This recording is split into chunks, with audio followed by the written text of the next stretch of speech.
নমস্কার বন্ধুরা, আমি সুজাতা। আমার রোজকার গল্প কথার আরও একটি ছোট্ট গল্পে আপনাদের সকলকে জানাই অনেক স্বাগত, অনেক অভিনন্দন, অনেক ভালোবাসা। 15 দিন অন্তর আমার কর্তামশাই পুদিনার রসটা খান, সেই কারণেই আজকে সকালে কিছুটা পুদিনা পাতা তুলে নিয়েছিলাম ওকে দেওয়ার জন্য। একটা কথা ভীষণভাবে মনে হচ্ছে যে ঈশ্বর বোধহয় কিছু কিছু মানুষকে তৈরি করেন কর্তব্য পালন করার জন্য। আমার বাবাকে দেখে এসেছি ছোটোবেলার থেকে শুধু দায়িত্ব কর্তব্য পালন করতে। আরও এরকম অনেক উদাহরণ আছে, আর সেটা বোধহয় আমার ক্ষেত্রেও হয়েছে। আমারও অন্যের প্রতি দায়িত্ব কর্তব্য পালন করতে অসুবিধা নেই, কিন্তু যার প্রতি আমি দায়িত্ব কর্তব্য পালন করব, সে যদি বিনিময়ে একটু আমার জন্য শুভ চিন্তা করে তাহলে বোধহয় ভালো হতো। আজকে মনেই ছিল আম দিয়ে ডাল করব, কিন্তু ঘরে আম ছিল না, তাই গাছ থেকে পেড়ে আনলাম এই মুহূর্তে।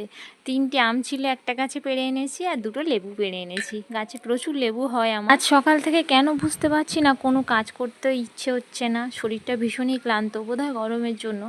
আর শুনেছি গরমের সময় যত বেশি টক খাওয়া যায় তত নাকি গরমটা কম লাগে। আজকে সম্পূর্ণ গল্প জুড়ে শুধুমাত্র আমি, আমার কর্তামশাই খেয়ে দিয়ে বেরিয়ে পড়েছেন, আমার বাবু পড়তে চলে গেছে সকালে, আর বাবা সবেমাত্র ঘুম থেকে উঠেছে, ওনার চা খাওয়া হয়ে গেছে, তাই ওনার জন্য ছাতু বানাচ্ছি। আজকে দুপুরের মেনুতে কী ছিল সেটাই দেখাই।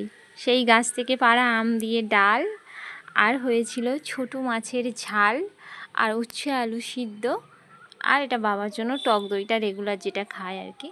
তো ওটা ওনারই ভাত দিতে যাচ্ছি আমি। বাবুকে দিয়ে স্কুল থেকে ফেরার সময় একেবারে বাজারটাও সেরে এসেছি। এই সবজিগুলো নিয়ে এসেছি, অনেকটা বেলা হয়েছিল, সেইভাবে সবজি টবজি ছিল না। আর আজকে এত দেরি হয়ে গেছে জামা কাপড়গুলো মেলে যেতে, মানে সময় পাইনি। সেই জন্য ভাবলাম এসে আগে বাবাকে ভাতটা দিয়ে জামা কাপড়গুলো মেলে নিই। তো গরমে আজকে দুপুরে মেনুটা কেমন হয়েছিল জানাতে ভুলবেন।